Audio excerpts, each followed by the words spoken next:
Okay, hello everybody. Welcome to the Wheel of Shakespeare Challenge for the first, the first one for the month of October. Last week was supposed to be that, but a bunch of people were unable to make it, so we regret that we weren't able to do it. So we're glad to be back after 2 weeks. We're glad to be here with myself, John, Alex, Danielle, Henry, Sheila, Bill, and Maggie are with us today. John and Danielle have both told me that they have to leave a bit early, so I will arrange it that they can perform our first 2 monologues today. So John will go first, and then Danielle. And we'll put the wheel on the screen so we can spin to John.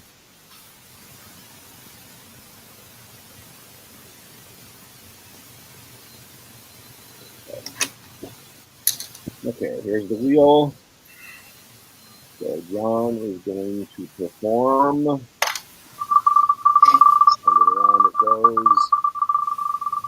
Let's see what Shakespearean monologue John is going to perform. Okay, John's going to be bottom screen. The end of Act 4, where bottom is just broken up, and he's saying, I'm going to write a play about this, call it bottom screen. It's the end of Act 4, scene 1. Okay, let me go ahead and bring that up. Okay,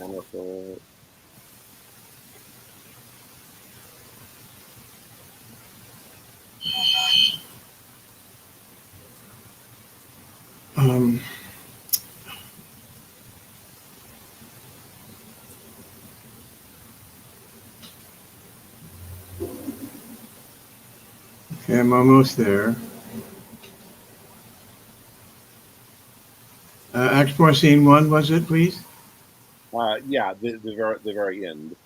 Oh, okay. Almost there.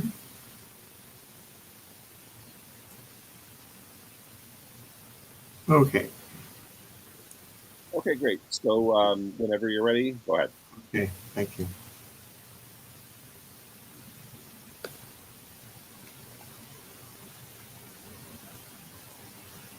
When my cue comes, call me, and I will answer.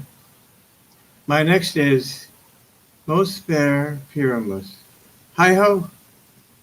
Peter Quince, flute, the bellows mender, Snout the tinker, starveling. God's my life stolen hence and left me asleep. I have had a most rare vision. I have had a dream. Past the wit of man to say what dream it was. Man is but an ass, if he go about to expound this dream. Methought I was, there is no man can tell what. Methought I was, and methought I had, but man is but a patched fool, if he will offer to say what methought I had. The eye of man hath not heard, the ear of man hath not seen. Man's hand is not able to taste, his tongue to conceive, nor his heart to report what my dream was. I will get Peter Quince to write a ballad of this dream. It should be called Bottom's Dream, because it hath no bottom. And I will sing it in the latter end of a play before the Duke. Peradventure, to make it more graceless, I shall sing it at her death.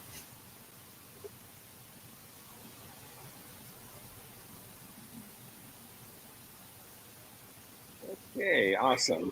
Thank you, John. Danielle is up next. Danielle has to leave early as well.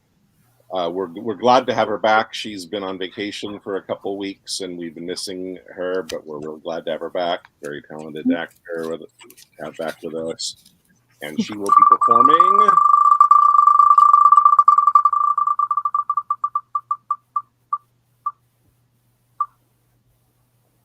All the World's a Stage.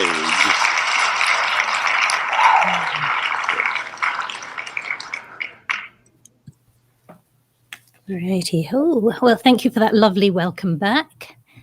Oh, It's lovely to be back. 7. 7. About 15 lines in after Duke Senior talks a little bit. Oh, it looks as if that might be a fool. Oh, did I give maybe I gave the wrong. Maybe I gave the wrong accents. I mean, it is a longish speech. It isn't the one I'm thinking of. I'm thinking, is that a fool? If you would like to do a fool, because I don't think that's on the wheel, and it should be. I can update that in the future. So it's your choice. You can if you found a fool, I found a fool. Well, that's what I've found at 2-7. So it's your option. You can do that one, or you can find the one. Let's go for the fool. It's a bit of a challenge. Okay, great. So whenever you're ready, you'll do Jake Lee's A Fool. Thank you. A fool. I met a fool in the forest, a motley fool, a miserable world. As I do live by food, I met a fool who laid him down and basked him in the sun and railed on Lady Fortune in good terms, in good set terms, and yet a motley fool. Good morrow, fool, quoth I. No, sir, quoth he, call me not fool till heaven hath sent me fortune. And then he drew a dial from his poke, and looking on it with a lacklustre eye, says very wisely, it is 10 o'clock. Thus we may see, quoth he, how the world wags. 'Tis but an hour ago since it was 9, and after 1 hour more 'twill be 11. And so from hour to hour we ripe and ripe, and then from hour to hour we rot and rot, and thereby hangs a tale. When I did hear the motley fool thus moral on the time, my lungs began to crow like Chanticleer, that fools should be so deep contemplative. And I did laugh sans intermission, an hour by his dial. Oh, noble fool, ah, worthy fool, motley's the only wear.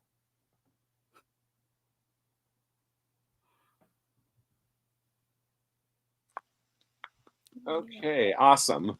Yeah, I will definitely need to update the wheel to include that one and to correct the scene. So for where all the world's a stage belongs. Okay, it is my turn up next, and then Maggie, you're on deck. Maggie will go after me.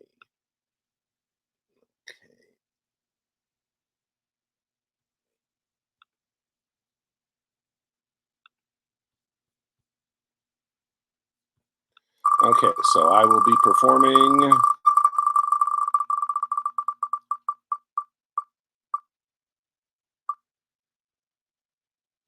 the boy in Henry V, commenting on the rascals that he's serving with. Give me a second.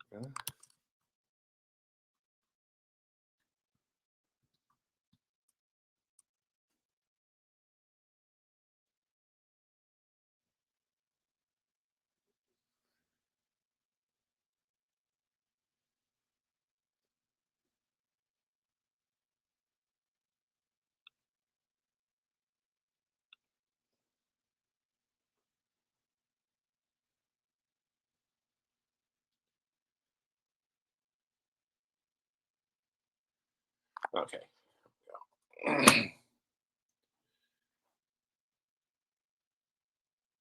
As young as I am, I have observed these 3 swashers.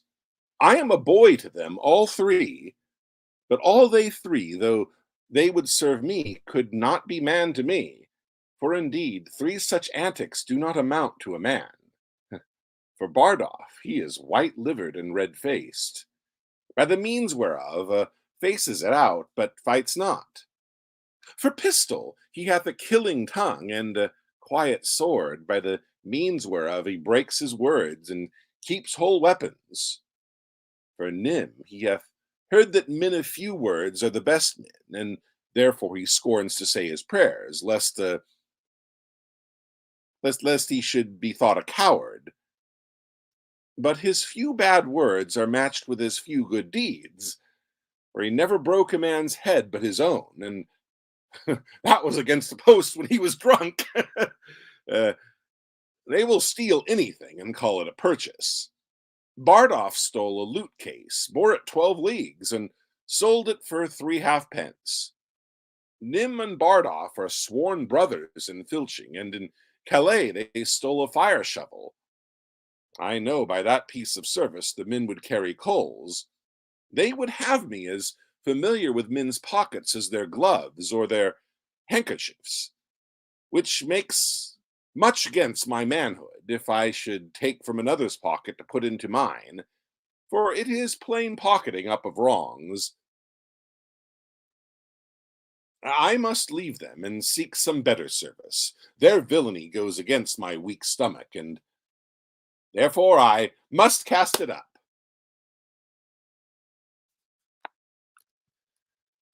Okay. Maggie, you are up next. Hi. And Bill, you are on deck. You'll go after Maggie. But first, Maggie is going to perform.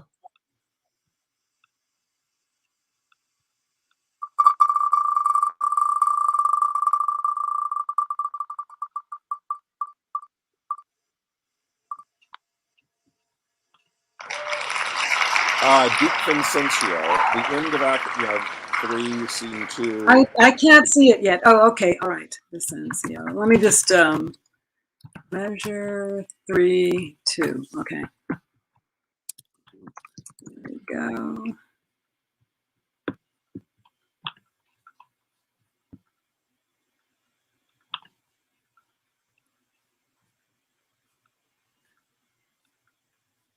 I'm assuming it's a long stretch. I'm scrolling.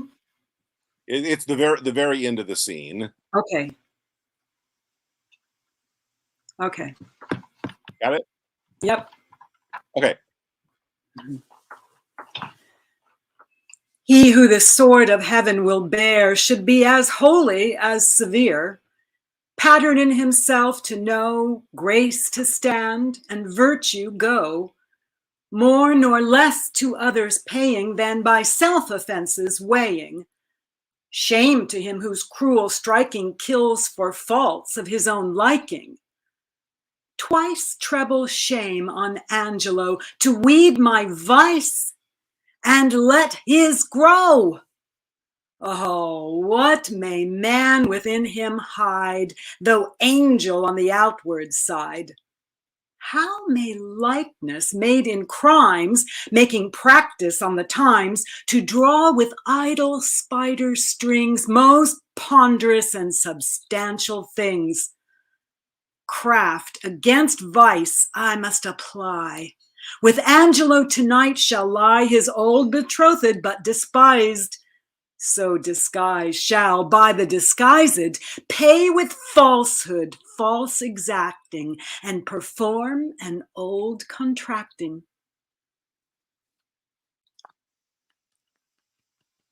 Love that one. It's interesting because it's well, really sums up what I mean. Of course, Shakespeare didn't do it this way, but I always figure if I ever direct this, it's the obvious act. That's the obvious place to do intermission right after he finishes that. And it's kind of an interesting break where he goes. Shakespeare shifts from iambic pentameter. I don't know the exact term. I know it's the 8 syllables rather than 10 syllables, and I would think quadrimeter, but I'm not sure. Yeah, it's very different. So the verse is different.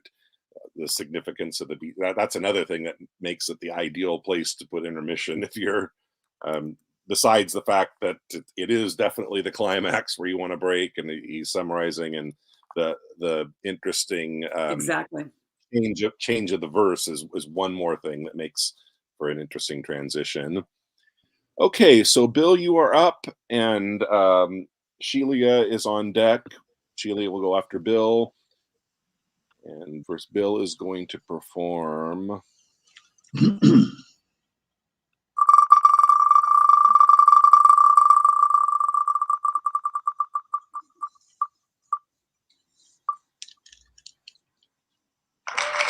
Ah, Friar Laurence. Holy when Romeo tells him he's in love with Juliet for the first time, and he can't believe it because he's heard so much about, I thought you were in love with Rosaline. 2-3. Yeah, Act 2, Scene 3. I remember having played this role twice on stage. I remember the significant thing is this is not just this monologue, but the entire scene. Him and Romeo are rhyming couplets. Okay, I got it. Okay, so take. Holy St. Francis, what a change is here. Is Rosaline, whom thou didst love so dear, so soon forgotten? Young men's love then lies not truly in their hearts, but in their eyes. Jesu Maria, what a deal of brine hath washed thy sallow cheeks for Rosaline. How much salt water thrown away in waste to season love, that of it doth not taste. The sun, not yet thy sighs from heaven clears, thy old groans ring yet in my ancient ears. Lo, here upon thy cheek the stain doth sit of an old tear that is not washed off yet. If e'er thou wast thyself and these woes thine, thou and these woes were all for Rosaline, and art thou changed? Pronounce this sentence then. Women may fall when there's no strength in men. Thank you. Okay, so we have Shelia, then Henry, then Alex, and then we'll move on to small scenes. Shelia, how are you? Oh, just fabulous. Great. So Shelia is going to perform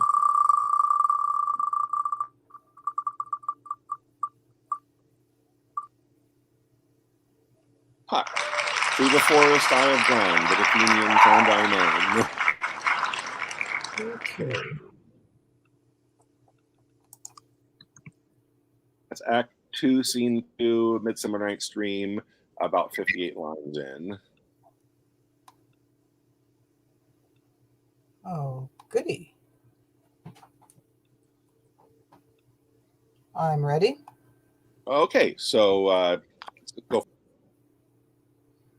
Through the forest I have gone, but Athenian found I none, on whose eyes I might approve this flower's force in stirring love. Night and silence. Oh, who is here?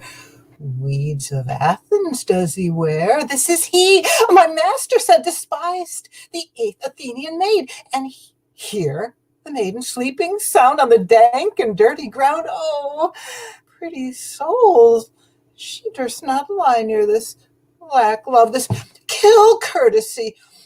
Churl, upon thy eyes I throw all the powers this charm doth owe. When thou wakest, let love forbid sleep his seat on thy eyelid. So, awake when I am gone, for I must now to Oberon.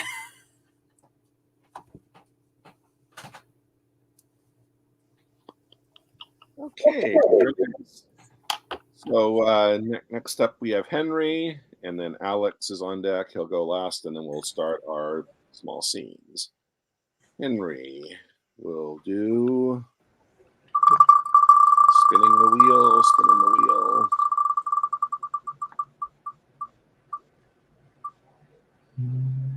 Duke Orsino, music be the food of love. 12th night, the very beginning of the play.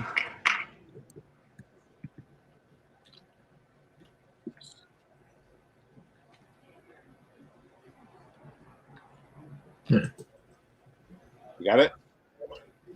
Yes. Okay.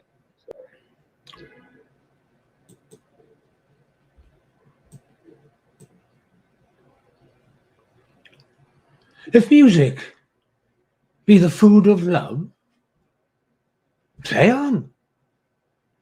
Give me excess of it, that surfeiting the appetite may sicken, and so die that strain again, it hath a dying fall. Oh, it came on my ear like the sweet sound that breathes upon the bank of violets, stealing and giving odour. Enough, no more. 'Tis not so sweet now as it was before. Oh, spirit of love, how quick and fresh art thou, that notwithstanding thy capacity receiveth as the sea, naught enters there of what validity and pitch soe'er, but falls into abatement and low price even in a minute. So full of shapes is fancy that it alone is high fantastical.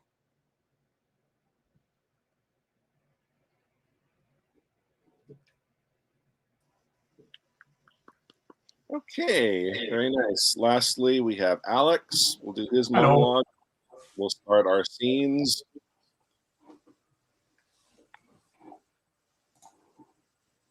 Okay, and Alex is going to do. Will the wheel assigned to Alex? Okay, Capulet, raging. Romeo and Juliet. Paris.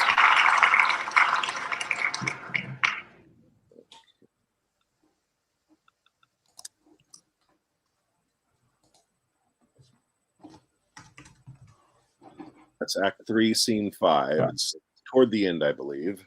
Yeah, I've already found it. Okay, so whenever. God's bread, it makes me mad. Day, night, hour, tide, time, work, play. Alone in company, still my care had been to have her matched.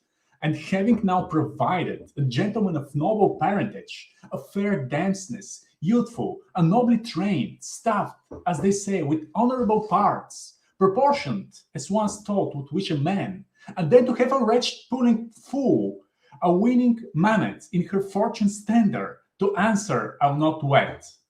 I cannot laugh. I am too young, I pray you, pardon me.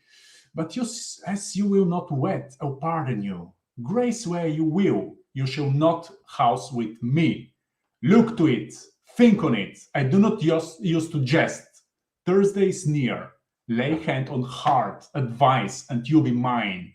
I'll give you to my friend, and you be not, hang, beg, starve, die in the streets. For by my soul, I'll never acknowledge thee, nor that what is mine shall never do thee good.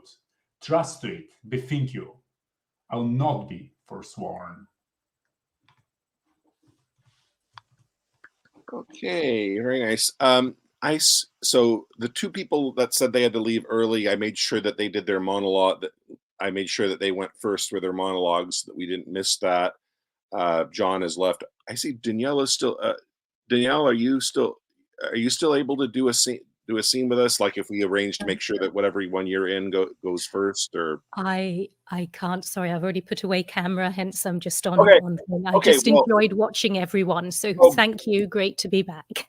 So I'll see you another we're glad to time. have you back, and we're glad you stuck around to watch even when you were done with your monologue. So we'll see you next week. Thank you, Danielle. So we have 6 people left. So with the 2 that had to leave, we now have 6 people left. So we'll spin for 3 scenes to create characters for all of us. So the scenes we will assign roles from will be first one.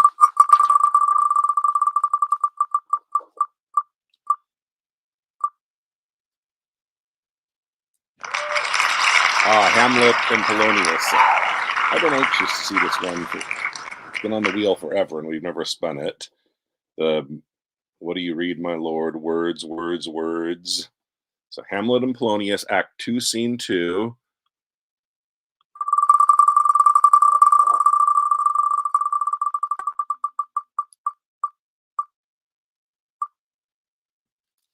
King Lear, Act 1, Scene 4.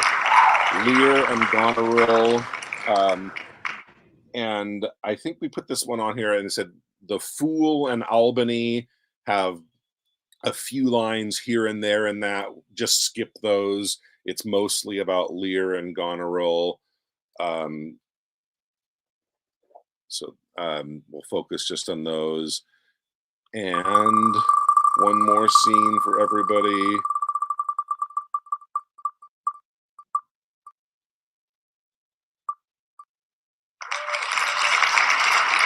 Henry VI.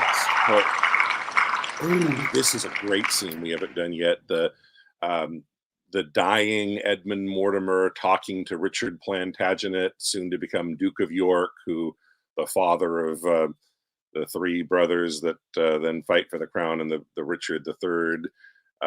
What's going to tragedy comes? This is a great scene where basically Mortimer is spelling out his claim to the throne and how Richard Plantagenet is his only surviving heir, that trying to convincing him to fight for that. So Henry 6.1, Act 2, Scene 4, Mortimer and Richard Plantagenet, basically laying the foundation for the Wars of the Roses that are going to consume the rest of that tetralogy. So again, the 6 roles to be assigned are Hamlet and Polonius, Lear and Goneril, Mortimer, and Plantagenet. So the first, let me bring up the players' names. We'll remove the people that aren't here.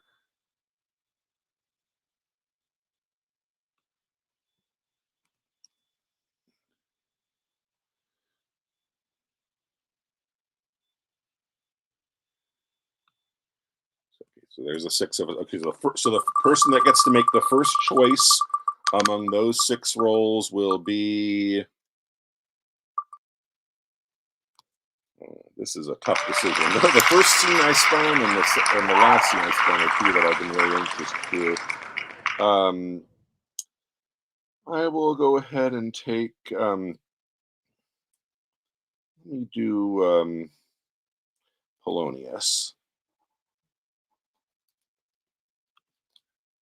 Next choice will be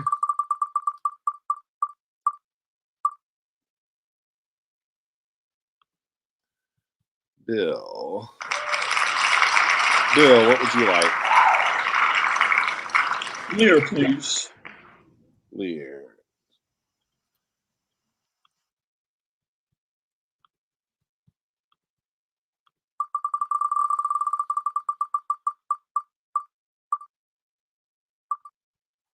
Henry.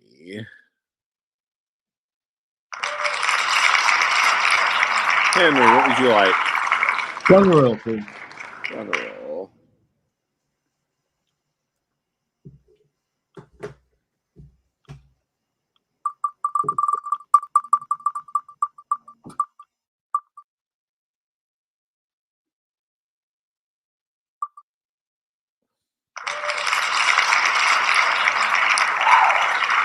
Celia, what would you like?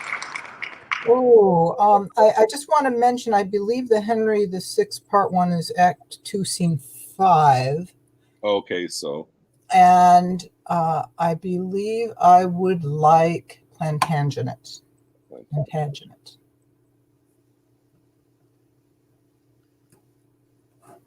Okay, so the 2 roles left are Edmund Mortimer and Hamlet. And the person that gets to make the choice among those 2 roles will be Alex. Alex, what would you like? What? Hamlet, please. Okay. And then that leaves so Maggie. That means Maggie will be Edmund Mortimer. So again, before we start, so it'll be myself and Alex doing Hamlet, Act 2, Scene 2. Then Bill and Henry will do King Lear, Act 1, Scene 4. I know that they might, while we're doing this one first, might want to communicate in the private chat about, where they're going to start and, what they're going to, that's when a little tweaking. And then lastly, Maggie and Shelia will do Henry VI, Part 1, Edmund Mortimer and Richard Plantagenet. Okay, let me create the banner for this. And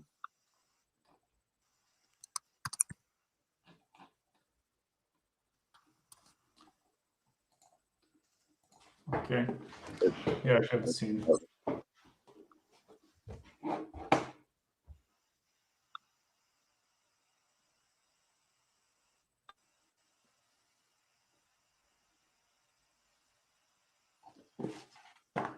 sorry, it's hard for me to stay on top of it. I got to run the stream. Forms up. Give me a second. I got to find. Oh God, this is away. I do beseech you. Is the longest scene in the play, and I got to scroll through a lot to get to the right place where it's the two of us. Okay, here we go. So you got it. You got the place to start. Okay. Oh, good. Yeah. So you didn't get with it.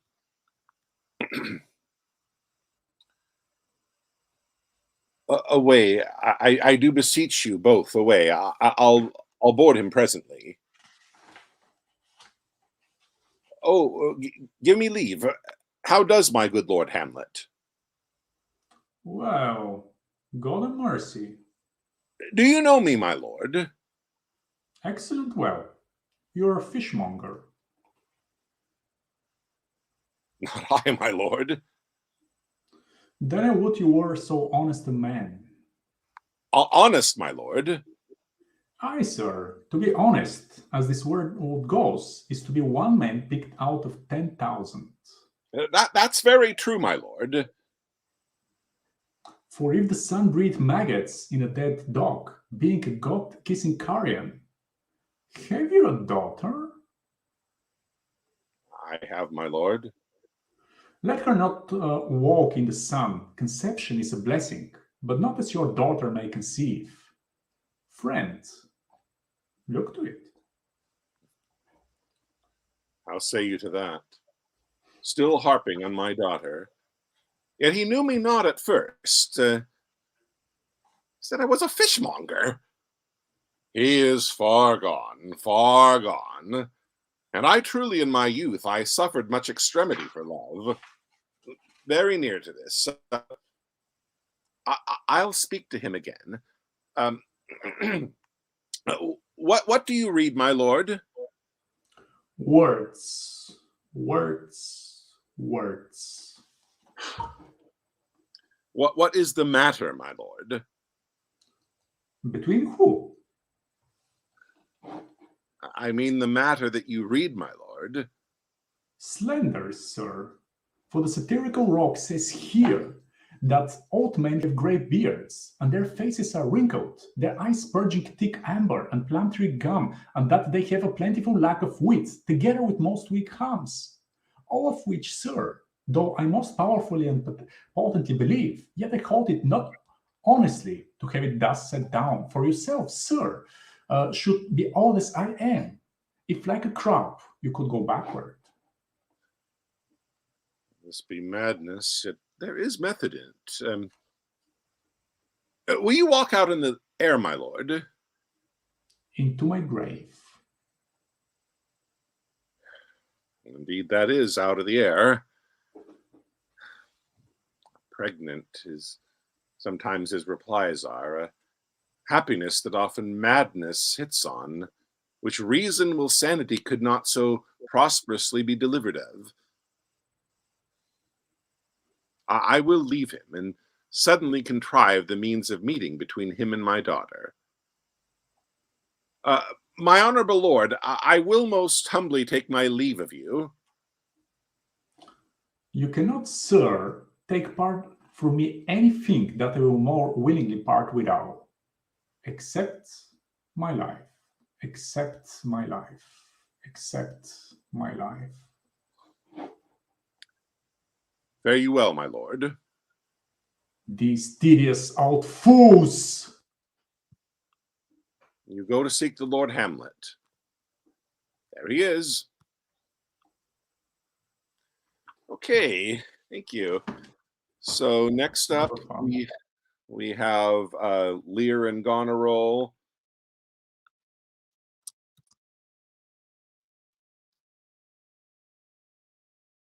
Be done by Bill and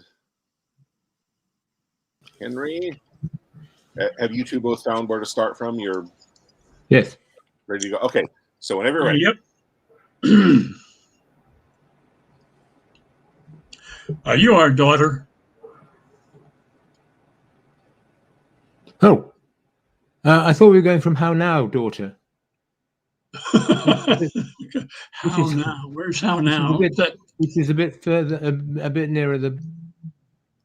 Is it before or after? Are you our daughter? Oh, before, some way before.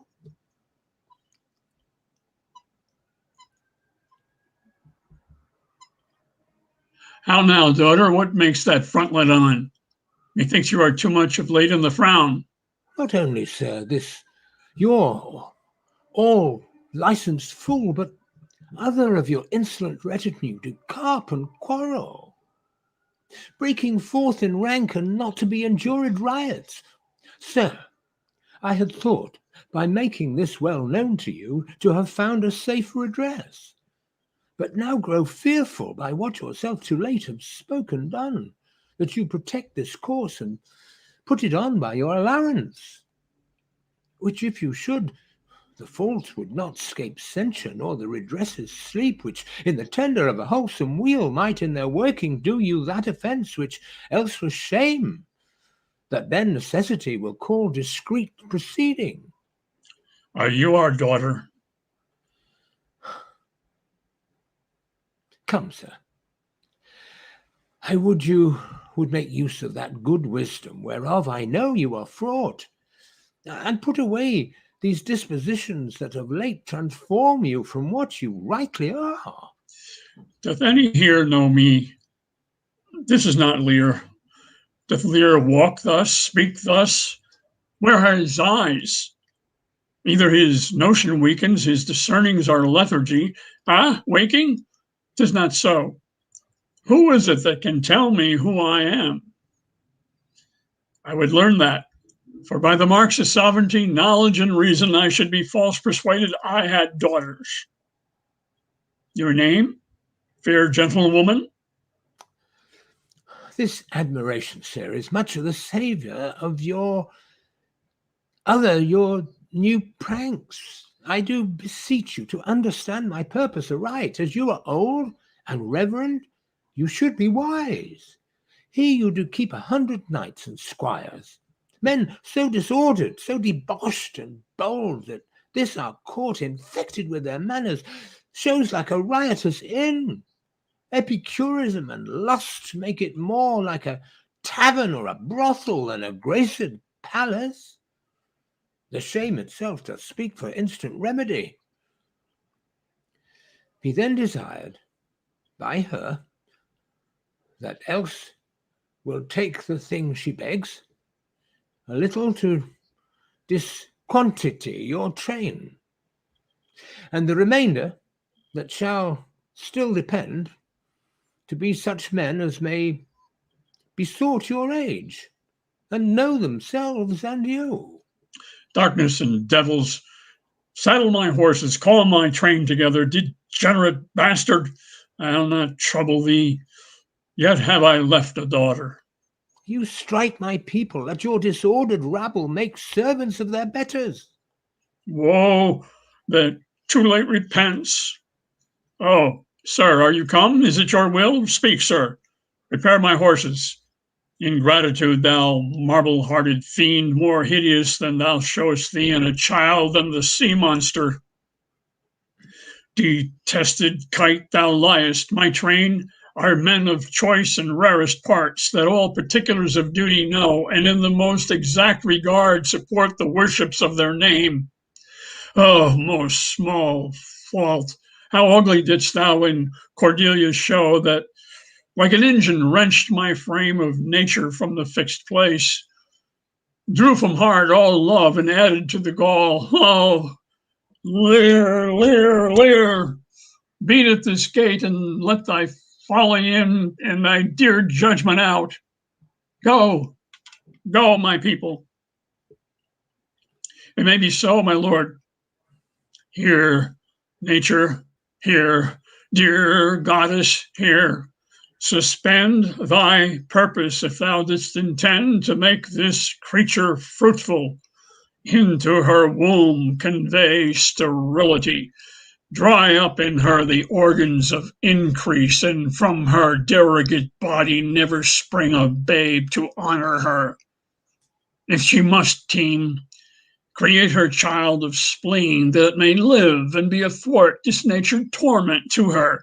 Let it stamp wrinkles in her brow of youth, with cadent tears fret channels in her cheeks, turn all her mother's pains and benefits to laughter and contempt, that she may feel how sharper than a serpent's tooth it is to have a thankless child. Away, away.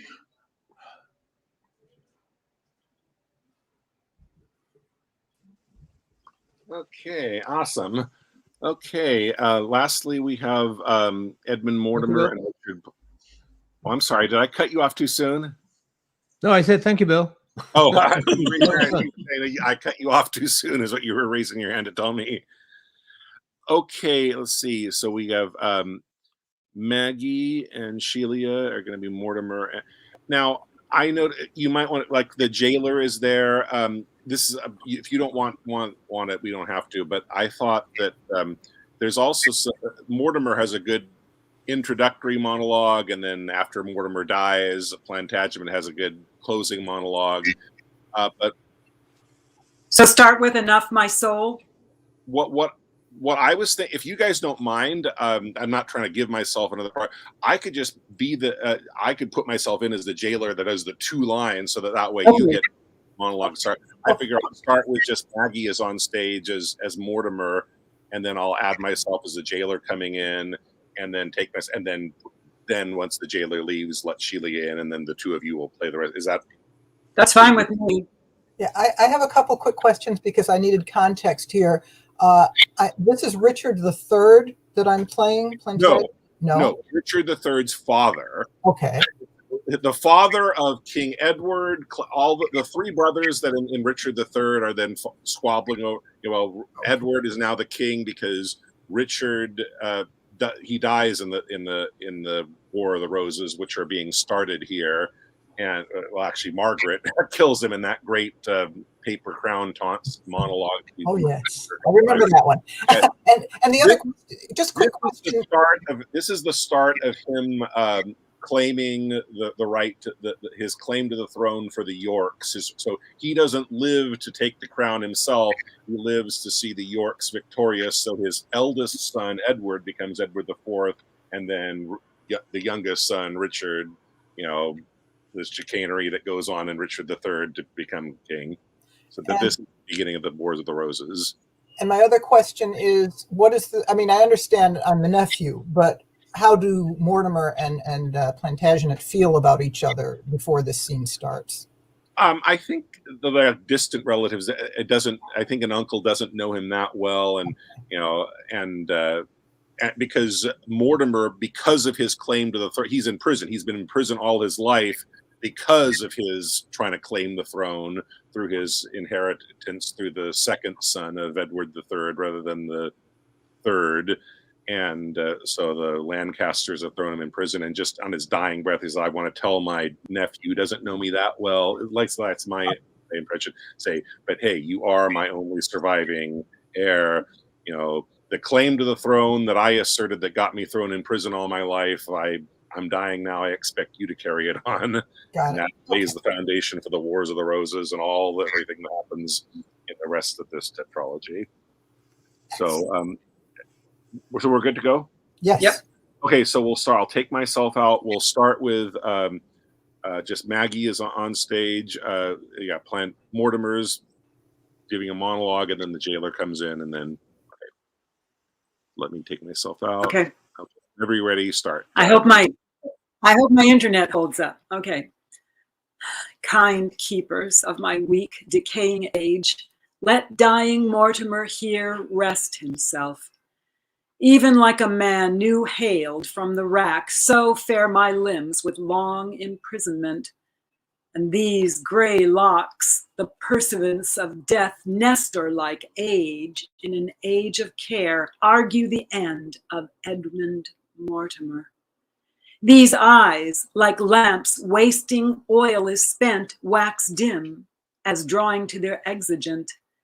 Weak shoulders, overborne with burthening grief, and pithless arms, like to a withered vine that droops his sapless branches to the ground.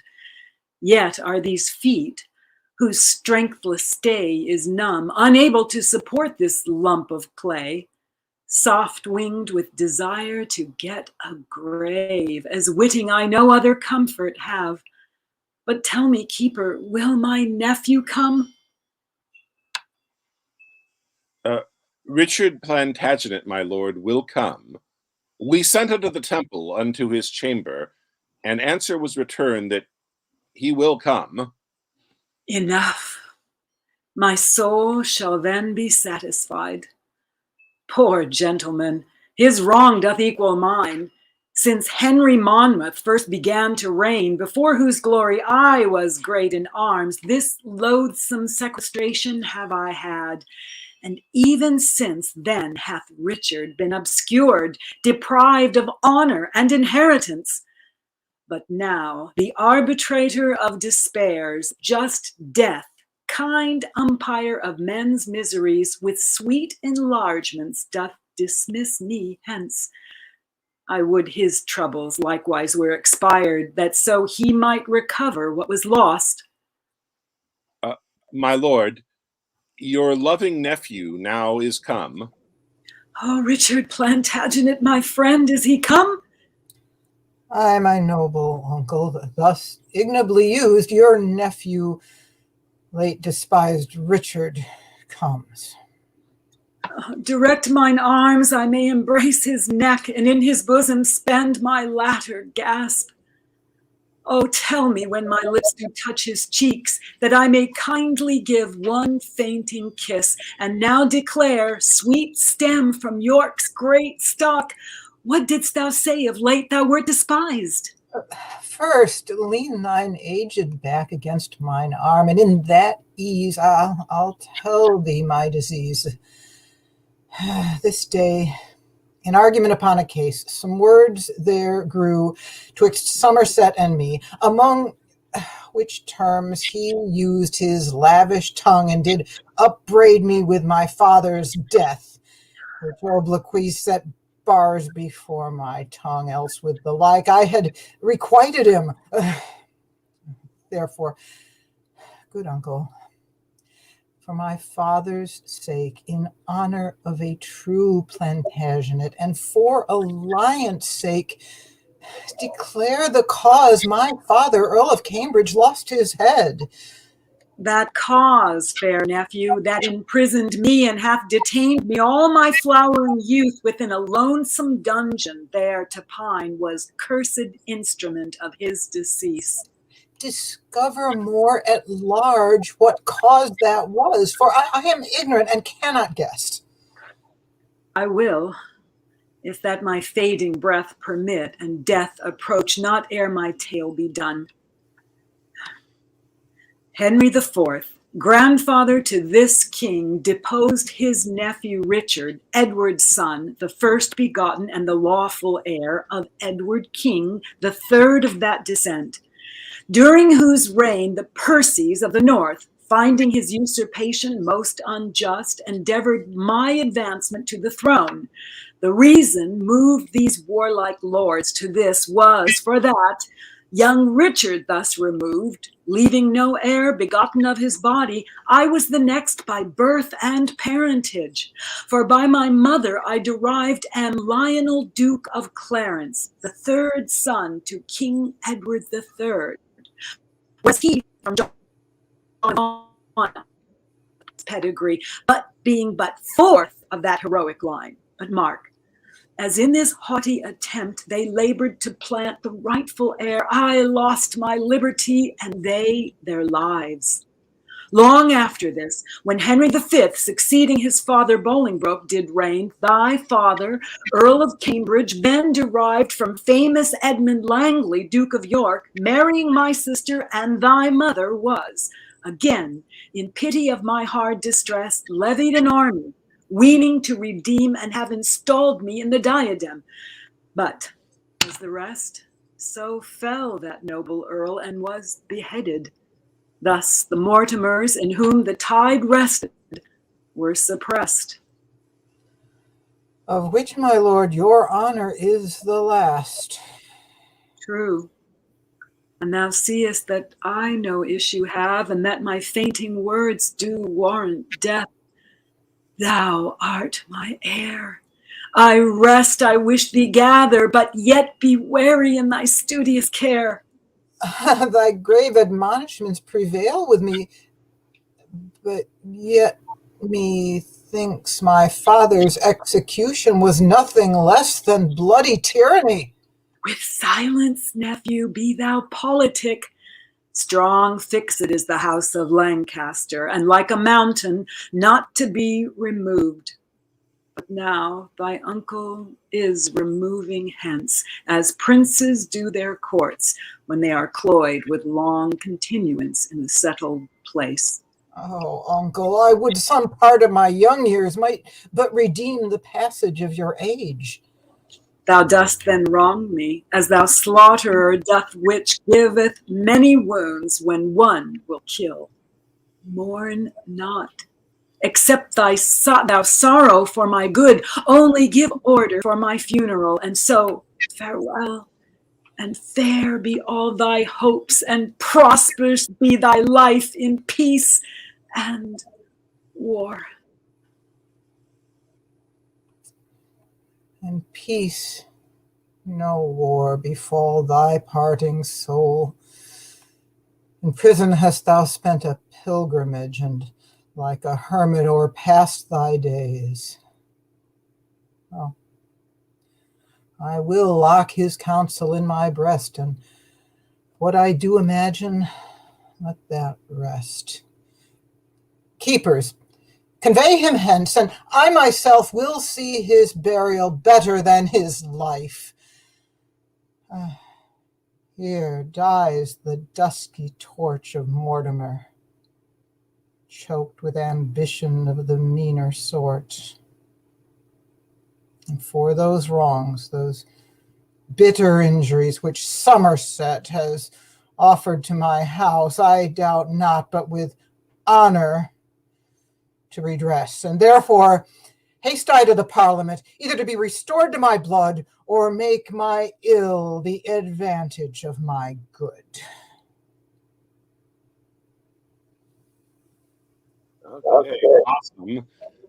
So that's it for today with our scenes. We're glad to mention tomorrow Vincent's group is doing The Tempest. I look forward to that. That's a full-length online Zoom reading, and myself and Sheila are both going to be in that. I'll share the stream here on my YouTube channel, so you can check that out tomorrow, 12:30 Pacific time. One other thing to mention. So a couple people asked about some, I can't remember who it was, a couple weeks ago. Somebody mentioned the idea of, is there a way to put so that it mirrors the image on StreamYard? That it shows it the way it is, because I just realized doing my scene with Alex the significance of that, especially with Polonius when he talks to Hamlet and then he goes, okay, I'm going to do an aside. I'm going to turn to the left, like away from him, to say an aside, though this be meant. And because it's not mirrored, I was ending up looking right at him, which defeated the purpose of the aside, when the idea is I was supposedly looking away from him. So I'm going to look into that. I mean, somebody brought it up a couple weeks ago, and I didn't think it was that big a deal, but I just realized today how it kind of could have messed things up. So I'm going to see if there's a way we can do that for whoever it was that expressed a concern about that. So anyway, The Tempest tomorrow, 12:30, and see you again same time next week for Wheel of Shakespeare. Look forward to that. See you guys soon. Bye now.